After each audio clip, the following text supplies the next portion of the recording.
गोड़ लगातानी हम रामेश्वर रुद्रपुरी, खबर रुद्रपुर से।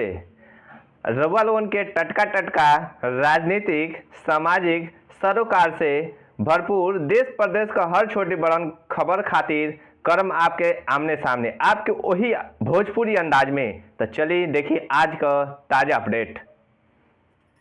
नमस्कार, प्रणाम। हम रामेश्वर विश्वकर्मा रुद्रपुरी, खबर रुद्रपुर से।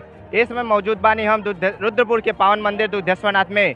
एजा सुबह 1 बजे से ही भक्त लोगन के इतना भीड़ बा कि एजा पूरा मेला के तरह हुजूम जुमल बा और सुबह से ही भगवान भोलेनाथ के दर्शन लोग करता, जल चढ़ावता, पूरे के भागी बनता। एजा बता दें कि अबे दोपहर में 1 बजे भगवान दुग्धेश्वरनाथ के बारात भी निकली, जब पूरा नगर में भ्रमण कैला के बाद यहाँ से फिर शाम के आई मंदिर पे, और मंदिर पे माँ पार्वती और शिव भगवान के शादी का भी कार्यक्रम बा। हर हर महादेव के जय घोष से गूंज उठल दूसरका काशी के नाम से विख्यात रुद्रपुर के दुग्धेश्वरनाथ मंदिर। उमड़ल आस्था का सैलाब, लाखों की संख्या में भक्त लोग कैले जलाभिषेक। रउआ लोगन के बता दी, महाशिवरात्रि के पर्व पर शुक्रवार के दिन क्षेत्र के विभिन्न शिव मंदिर पर जलाभिषेक एवं रुद्राभिषेक के लिए भक्त लोगों का काफ़ी भीड़ प्रातःकाल से ही उमड़ल रहे। हर हर महादेव के जयकारा के साथ महिला एवं पुरुष व युवक शिवलिंग पर जल, बेलपत्र, धतूरा, बेर, भांग, अक्षत, चंदन, पुष्प आदि चढ़ा के जलाभिषेक करत रहनी। मंदिर परिसर में एक पखवाड़े तक चले वाला मेला भी शुरू हो गई। दूसरका काशी के नाम से विख्यात रुद्रपुर स्थित पौराणिक तीर्थस्थल दुग्धेश्वरनाथ मंदिर में आस्था का सैलाब उमड़ पड़ा। एजा क्षेत्र के अलावा दूर दूर से भी हजारों भक्त लोग रात से ही पहुँच के अपन लाइन लगा ले रहने। भोर से ही श्रद्धालु भगवान शिव के जल चढ़ावे खातिर लाइन में खड़ा हो गई। बम बम भोले, हर हर महादेव के जयकारा से समूचा क्षेत्र गूंज उठल।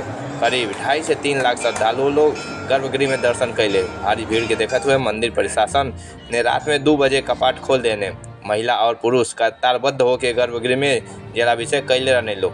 शिव भक्त लोग भगवान के दूध, जल, बेलपत्र, धतूरा, भांग, मेवा चढ़ा के पूजा अर्चन कैले।